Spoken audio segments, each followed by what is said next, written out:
que eu não abro a boca para cantar. Trauma.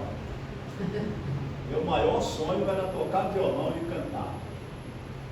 Comecei a aprender violão, aí o cara falou comigo assim, o professor, olha, para você aprender o violão, você tem que aprender a cantar. Aí quando eu abri a boca para cantar, ele falou assim, você não quer jogar futebol, não? Eu evito cantar até dentro do banheiro, porque eu não sei o que vai acontecer com o chuveiro. Gente, mas que prazer imenso estar aqui com vocês mais uma vez, falando da misericórdia, né? E algo que vem na minha cabeça, para a gente iniciar o nosso bate-papo, é algo que hoje está acontecendo na atualidade, e que inclusive muitos espíritas ainda não conseguiram compreender. Por exemplo, aonde é que está a misericórdia de Deus permitindo uma guerra, conforme está acontecendo agora, né? Lá no Oriente Médio. E já aconteceram, tempos atrás, entre a Rússia e a Ucrânia, demonstrando para todos nós que ainda, por mais que a gente tente de alguma forma ter uma compreensão exata daquilo que o nosso Pai Maior direciona para todos nós aqui nesse mundo, nós ainda não temos a compreensão profunda e automaticamente a aceitação também não é completa. Porque é uma pergunta que muitos fazem: aonde está a misericórdia de Deus nessa situação? E nós sabemos que Deus é misericordioso. Para que a gente possa ter o entendimento, a compreensão e a aceitação dessa misericórdia, é interessante que nós tenhamos a compreensão da reencarnação. Se nós não aceitarmos a reencarnação como uma lei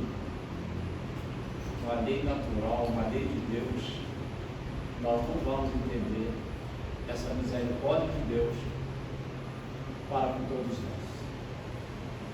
Porque nós aprendemos na questão 13ª do Livro dos Espíritos, quando Kardec nos apresenta as características de Deus, né? Vai falar que Deus é onisciente, onipresente, Ele é misericordioso, bom e justo, entre outras. Se Ele é misericordioso e Ele é justo, então é aquela pergunta: por que Ele permite esses acontecimentos? Eu acho que eu já contei para vocês aqui no caso da minha família, que eu tenho uma sobrinha que ela teve paralisia cerebral quando ela nasceu, né? Hoje ela está aí com 8 anos, ela não caminha, não fala, não anda, enfim, é deitada e só no movimento físico. E olha que eu nasci no berço espírita. Os nossos pais, na verdade, eu sempre digo que meu pai e meus pais, eles eram católico, candomblessista e kardecista, né? Eles estavam com o pé em cada processo, né? Tanto é que ele fazia, a minha mãe fez promessa para São Cosme e Damião. Eu tinha um irmão que nasceu, teve paralisia infantil. Então, nós nascemos, fomos criados dentro da evangelização infantil. E quando a minha sobrinha veio ao mundo, o próprio irmão teve, e até hoje tem uma dificuldade imensa em aceitar a forma, buscando sempre mecanismos para que ela possa sair daquela situação.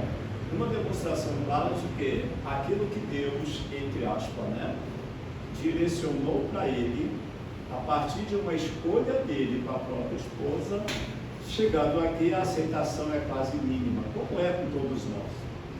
Porque de alguma forma a gente só acredita na misericórdia divina quando tudo está bem, não é? Mas quando as coisas começam a desandar, naquela proporção que nós não imaginamos, que nós não aceitamos, nós então começamos a questionar Deus. E olha que por mais que nós tenhamos o conhecimento daquilo que a doutrina espírita nos apresenta, mesmo no processo inconsciente, nós começamos a questionar Deus. Por quê? Por que isso? Por que essas coisas só acontecem comigo, né? E assim por diante. E algo que me chama a atenção é que, assim, por mais que a gente tenha o estudo e essa compreensão, quase sempre nós somos levados por uma ideia materialista. E eu falo de mim. Primeiramente, eu estou falando de mim. Eu vou contar uma história para vocês aqui. Isso aconteceu semana passada. Eu estava saindo da academia e eu precisava me dirigir a uma drogaria para comprar um remédio. Eu estava me dirigindo a uma determinada drogaria quando eu visualizei na porta daquela drogaria um rapaz sentado e um caixote que ele usa para engraxar. Aí eu automaticamente, instintivamente, intempestivamente virei as costas a pretexto de ir em uma outra drogaria, criando um desculpismo de que naquela que eu iria ali agora, né, eu estaria indo, a segunda drogaria seria mais barata do que a primeira. Isso foi uma coisa instantânea, imediatista. Quando eu dei os primeiros passos, eu parei e fiz uma reflexão. Eu falei, não, eu não estou indo naquela drogaria, não é porque aquela drogaria é mais barata. Eu estou indo àquela drogaria porque eu não quero ir àquela primeira, a que eu estava me dirigindo, porque aquele garoto que ali estava, aquela pessoa que ali se encontrava, ele ia me pedir alguma coisa. Porque eu já tinha feito isso, não comigo, mas para minha esposa. Pediu a ela uma fralda. Eu pedi longe. Ou seja, inventeu uma desculpa para que eu não pudesse, de alguma forma, me colocar à disposição de um irmão necessitado, com todo o conhecimento que eu acho que eu possuo. Então, nessa ideia de desculpismo, eu falei, não, isso não vai colar. Né? Voltei, e aquela primeira drogaria realmente ele me pediu uma lata de leite ninho para uma filha dele de 2 anos. E automaticamente a gente percebeu, né, pela forma, aquele julgamento que nós fazemos, às vezes de uma forma antecipada, vimos ali uma extrema necessidade, porque ele apresentou, alguém falou que ele tinha uma deficiência, já tinha 3, 4 filhos, e que na realidade a forma como ele tinha de angariar algum fruto para ajudar na família e engraxando sapatos. A gente sabe que hoje é quase impossível, é muito difícil alguém manter uma família através do engraxamento. Então eu comecei a pensar assim, falei, meu Deus, como nós seres humanos, de alguma forma, nós não temos a capacidade de enfrentamento a nós mesmos. Nós não enfrentamos a nós mesmos. Porque a base da doutrina espírita é fazer com que você olhe para dentro de você mesmo, que a gente faça aquela auto-introspecção. Foi exatamente o que Joana de Ângeles disse a Divaldo. Ela fala assim, Divaldo, ao final,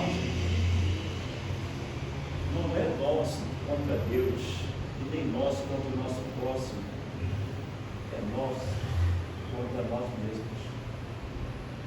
É a minha capacidade de me colocar no lugar do outro, ter uma percepção ampla do outro, tentar entender o outro dentro das suas necessidades e fazer aquela velha pergunta: o que eu gostaria que o outro fizesse comigo se fosse eu no lugar dele?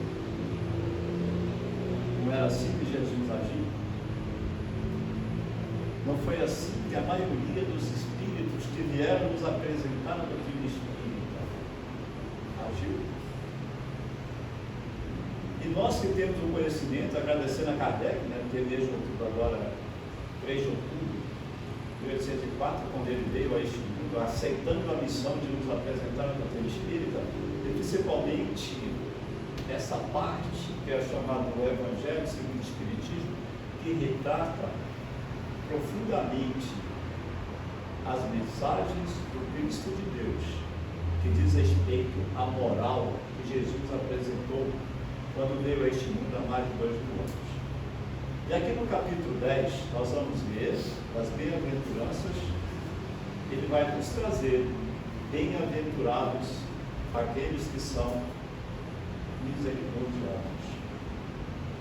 Ele começa assim: bem-aventurados que são misericordiosos, porque eles próprios obterão misericórdia. E o que é misericórdia? Como é que nós vamos entender esse sentimento dentro de nós? Como é que nós vamos expressá-lo? Como é que nós vamos colocá-lo em prática? Então, o que é ser misericordioso?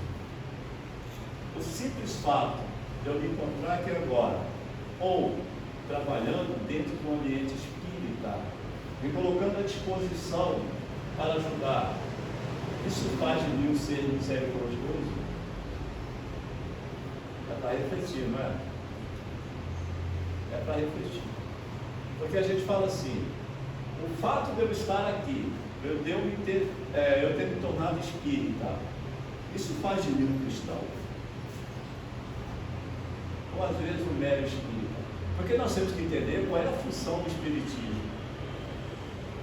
A função do espiritismo é nos tornar espíritas ou nos tornar cristãos. Todo espiritista é cristão.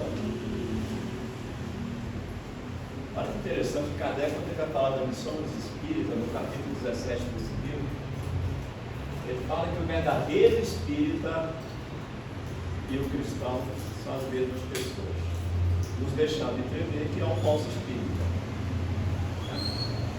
Então, de alguma forma, quando a gente fala o que é ser misericordioso, o que é misericórdia, nós vamos ter uma compreensão muito exata de que a misericórdia ela se processa no momento em que eu tenho o primeiro sentimento na minha relação com o outro, que é o sentimento de compaixão. Eu me compadeço com a dor do outro.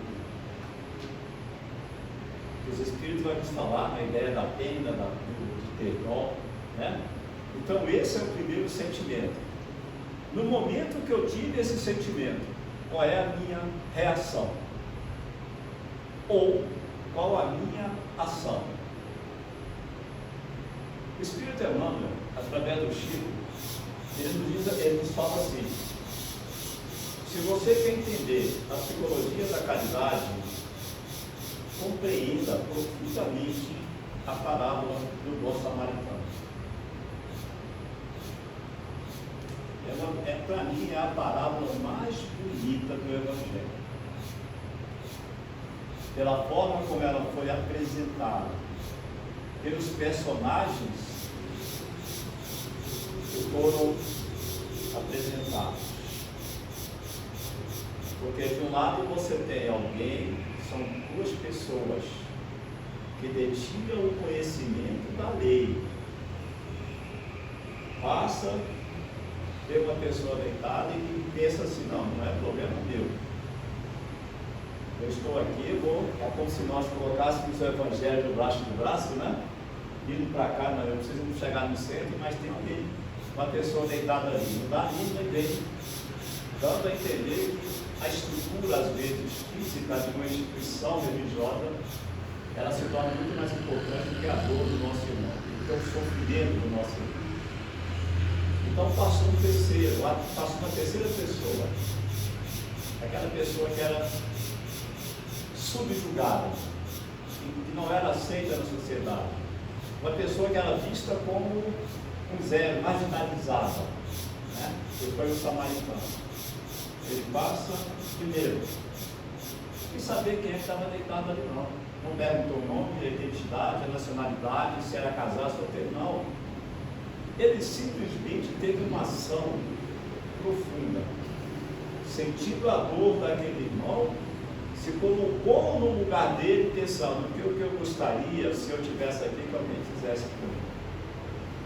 Cuidou daquele irmão, levou até um determinado local, pagou para que alguém cuidasse dele, né? Não sabia, não perguntou absolutamente não. Então Emmanuel, ele é muito claro: a verdadeira psicologia da caridade, ela está intrínseca nessa parábola do bom samaritano. E ali tem outros ensinamentos que a gente vai percebendo como deve ser a nossa relação com o próximo. Porque essa mensagem que foi lida aqui, né, do livro Em Busca do Tempo, não é isso? Eu vou ler aqui o disco dela, que eu achei muito interessante. Nossa irmã me mandou aqui. Estudantes do Tempo. Estudantes do Tempo. Exatamente. Eu queria ler só o início. Eu achei assim. E quando eu estava lendo essa mensagem, quando eu li essa mensagem, gente, sempre reportando a minha pessoa, né? Porque é interessante quando a gente está aqui, né, não tem jeito, né? E nem sabe o que eu estou falando. E quem faz palestra, uma série ou outro, sabe perfeitamente o que é estar aqui nessa posição, fazendo uma leitura e buscando fazer uma analogia entre aquilo que eu sei e aquilo que eu faço, que até uma mensagem demanda. Mas olha que interessante, bem-aventurados misericordiosos. Cultivar a misericórdia não é alçar exclamações de piedade inativa para o céu, lastimando os males do próximo com a boca e guardando os braços em repouso, diante do sofrimento alheio que nos convoca ao auxílio, à fraternidade e à cooperação. Eu sou caro em fazer isso. Eu sou mestre nessa arte. Onde eu moro, tem uma praça. Todas as vezes à noite eu saio com meu cachorro para fazer as necessidades ali naquela praça. E todo dia, toda noite, tem ali um casal, tem um irmão, uma irmã, crianças, que passam retirando lixo, condições, o alimento, o sustento. E meu coração dói. Oh Deus, porque fico lastimando aquela situação. Mas aí quando eu boto a minha cabeça no travesseiro, o que verdadeiramente eu fiz para ajudar aquelas pessoas? De alguma forma nós somos assim. Até porque nós podemos fazer. Nós podemos. Agora, o que é fazer e querer fazer são duas coisas diferentes.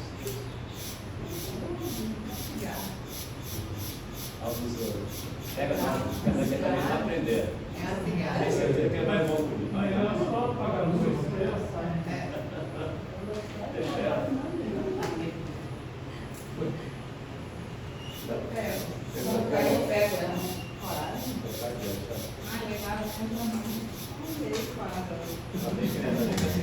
Parada, você vai estar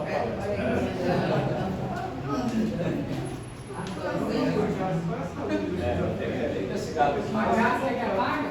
Olha pra frente, olha aqui, senão ela vai voltar. Então, quando eu chego na minha casa, eu sempre acho, nossa, que tristeza, às vezes me dá lágrimas nos meus olhos, né? Mas o que te compreendo, eu vou procurar fazer para ajudar aquelas pessoas? Nada. Então, o que lá adiantou a minha lástima? É o que ele está dizendo aqui. Quando a gente fala na ideia de fazer alguma coisa para alguém, a gente sabe o pensamento de uma prece, que nós chamamos de caridade espiritual, né? Aquela prece bem sentida, aquele sentimento que sai daqui com elevação, encontrando aí nesse universo irmãos que possam auxiliar aqueles que aqui estão, né? Com certeza já é uma ajuda. Mas a ideia é, eu poderia fazer mais. Eu poderia fazer mais. Mas o que me falta para que eu dê um passo a mais, além de ficar me vacinando, é a vontade.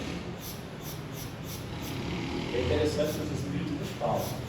Todos nós somos portadores de vontade. Poucos fazem esforço para aplicar. Poucos fazem. E olha que quando eu fico observando essa situação, porque não é só gente não, ser humano não, animal, cachorro, quando eu vejo um cachorro sofrendo, tristeza minha, né? Mas o que eu faço realmente para concreto para ajudar? E a misericórdia é exatamente isso. Quando a gente vai pegar o conceito de misericórdia no dicionário, ele fala assim: compaixão, igual se colocar no lugar do outro, porém é uma aplicabilidade concreta desse sentimento. É de você realmente arregaçar a mão, a manga, pegar na charrua, não olhar para trás e se colocar à disposição para ajudar, independentemente do que vai acontecer. Porque eu estava assistindo um filme, o filme é chamado Redenção. Ele conta a história de um pastor. Esse pastor, de nome Sam Childers. Esse mesmo, Sam Childers. História verídica. Ele era um traficante, motoqueiro traficante, casado, tinha 2 filhos, passava a noite inteira na esbórnia, bebendo, curtindo a vida da melhor forma possível, traficando drogas e acabou assassinando uma pessoa. Então ele era barra pesada. E a esposa dele frequentava uma determinada igreja e fez de tudo para levar. E ele nunca foi, ainda fazia a choça dela. Até que um belo dia ele resolveu ir até essa igreja. E no primeiro contato que ele teve com o pastor, já ocorreu nele uma modificação. Ele começou a ver as coisas de uma outra forma. Resumindo, com o tempo, ele se tornou um dos maiores defensores das crianças da África, lá no Sudão, aquelas crianças que eram capitaneadas, né, pelos traficantes, e muitas eram vendidas. Então ele saiu dos Estados Unidos, foi morar no Sudão, abrindo mão de tudo, inclusive uma empresa que ele havia fundado, exatamente para defender as crianças no Sudão. Ele é conhecido como pastor metralhadora. Ele usa uma metralhadora, olha essa lógica, que a gente sabe que os filhos nem sempre justificam os meios, né? Nem que nós não estamos fazendo apologia a uma violência para defender, não é isso. Mas é uma ideia clara de uma pessoa que teve uma preocupação com alguns irmãos, não pensou em si mesma, né? E de alguma forma se colocou à disposição para ajudar, utilizando mecanismos que fogem aquilo que nós consideramos como legal. Para você tirar a vida de um outro irmão, a gente sabe que isso não faz parte da lei de Deus, né? Mas é assim, é para mostrar para vocês quando nós nos predispomos a trabalhar em prol de alguém, quando nós estamos aptos e queremos fazer, a gente vai sempre encontrar a vontade, porque ela é fortalecida por esses irmãos que nos acompanham. Bom, esse livro todos conhecem, é a obra básica da doutrina, o primeiro livro, né, que faz parte das obras básicas, é a parte filosófica da doutrina espírita. É o primeiro livro codificado por Allan Kardec. Aqui nós vamos encontrar 1019 perguntas com 1019 respostas. E tem uma pergunta aqui que ela é maravilhosa e tudo a ver com aquilo que nós estamos conversando aqui com vocês.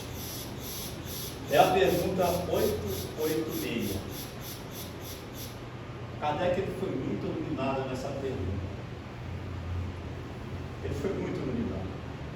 Porque a pergunta é: qual é o verdadeiro sentido da palavra caridade? Vírgula. Como entendia o Cristo de Deus, Jesus? Como é que Jesus entendia a caridade? Ele não perguntou para o Espírito amigo, ele não perguntou para o Espírito de verdade, o Zéfiro, né? O Espírito Zéfiro que acompanhava Kardec. Não, ele queria saber como é que Jesus entendia a caridade? Todo-Poderoso, nosso governador, o título mais perfeito que Deus nos deu para servir de guia e modelo. Ele responde assim: olha, benevolência para com todos, indulgência para as imperfeições alheias e perdão das ofensas. É o famoso bíblico: benevolência, indulgência e perdão.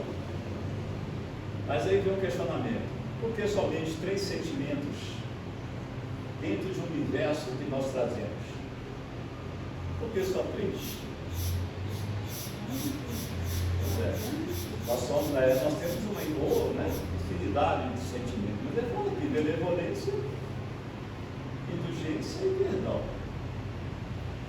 Porque na realidade, quando a gente faz um estudo mais aprofundado dessa pergunta, nós vamos ter uma compreensão exata de que todos os demais sentimentos, direto ou indiretamente, eles estão inseridos nesses 3 sentimentos. O que é a benevolência? É aquele bem aprofundado, é o exercício do bem de uma forma mais confidente. Então, como é que a benevolência ela se expressa? Né? Ou seja, tudo que diz respeito à forma como eu olho para o meu próximo, eu vou trabalhar uma ideia, trabalhar um julgamento, eu tenho que pensar no bem. Ou seja, eu tenho que mudar a minha maneira de ver, para que depois eu possa estar emitindo o meu pensamento, né? Ou até mesmo o meu julgamento, que nós somos fracos da questão do pré-julgamento. Os Espíritos falam que, de uma forma geral, todos podem fazer o bem, por mais simples que ele seja. Somente o egoísta que não acha momento para realizar o bem. Mas todos nós podemos fazer o bem. E quando a gente fala de fazer o bem, o Emmanuel vai nos falar que o bem é o nosso advogado onde nós estivermos, né? E aí o bem ele pode ser feito de várias formas, de várias maneiras. Ele pode ser feito até não querendo. Quem está estudou, leu o livro nosso lá, vai lembrar do André Luiz. Quando está no mundo espiritual, né? Alguém chama, ele não conhece. E Clarencio lembra ele, fala assim: André Luiz, olha, aqui, ali são pessoas que você ajudou, né? Fala uma quantidade cheia de pessoas, mas que você ajudou mesmo com choça. Mesmo você não querendo, você fez o bem.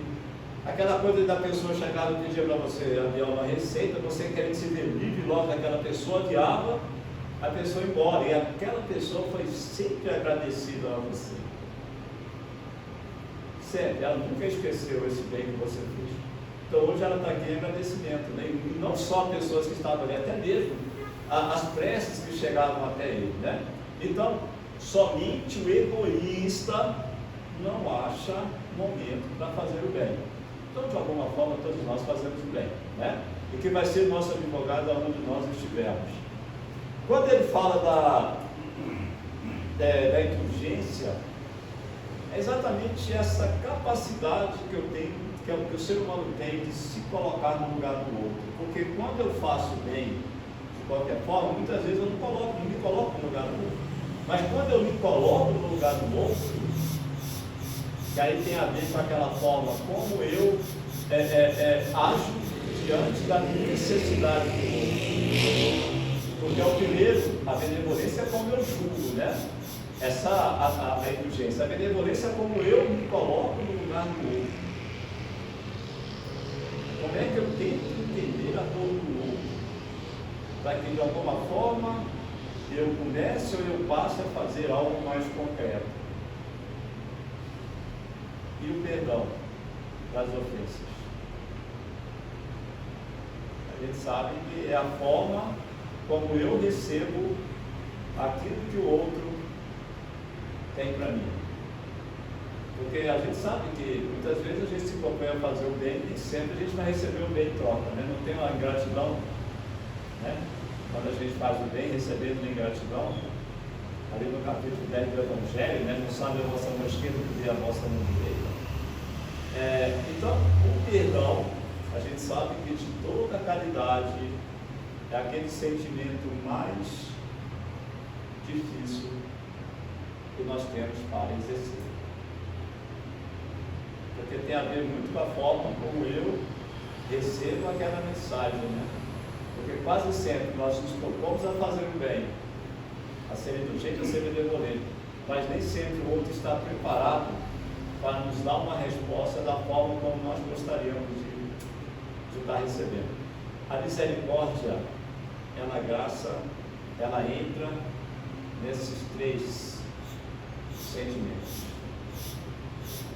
Porque quando a gente continua a leitura aqui no Evangelho, acabou, né, gente? Porque também teve o relógio aqui, não deixa eu passar. Quando a gente continua a leitura aqui de bem-aventurados, né, os misericordiosos, ele fala assim: se vós perdoares aos homens as faltas que eles fazem contra vós, vosso Pai Celestial vos perdoará também vossos pecados. Mas se vós não perdoares aos homens, quando eles vos ofenderem, vosso Pai não vos perdoará também vossos pecados. Então, a misericórdia, a graça, praticamente, de uma forma mais contundente, toda e qualquer ação e reação positiva, profunda e verdadeira que eu tenha e que eu faça em relação ao meu próximo. E tem que ser algo verdadeiro. Porque quando a gente fala algo verdadeiro, porque muitas vezes, como eu falei, a gente dissimula os nossos sentimentos.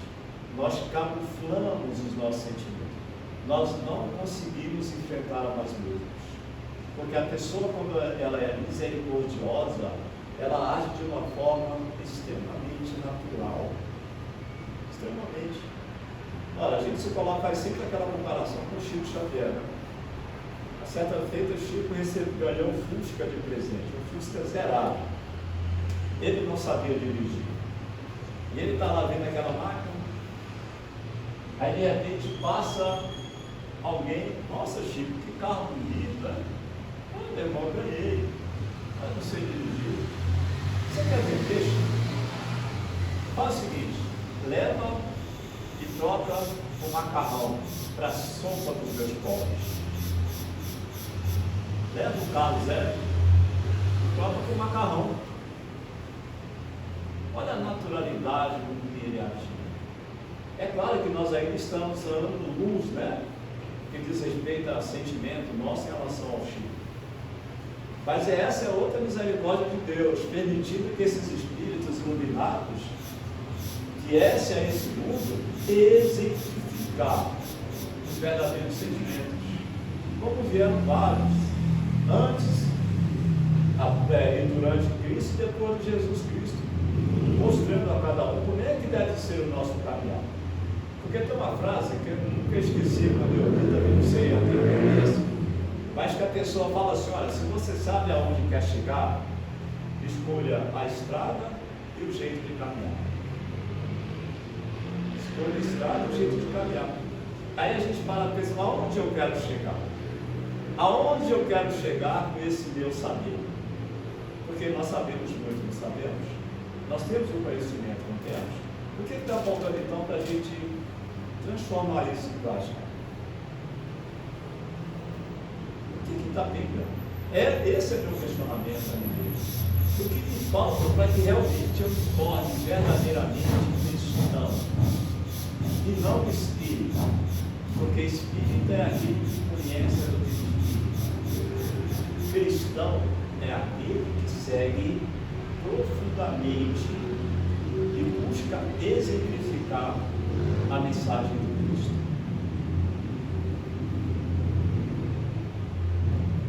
falo, eu vou terminar a minha fala, e a gente o livro Céu e Inferno, também uma obra do nosso querido Allan Kardec, que faz parte da obra básica, né, das obras básicas. Nessa segunda parte desse livro, aqui nós temos as classificações de espíritos no mundo espiritual, né? Espíritos felizes, suicidas, espírito na condição mediana, enfim, são 5 classificações. Eu busquei ter a classificação de um espírito feliz, de nome, cadê o nome do rapaz? Jean Reynaud. E foi feita ele uma pergunta, que já tem vários questionamentos, mas eu trouxe essa pergunta aqui que foi feita a ele.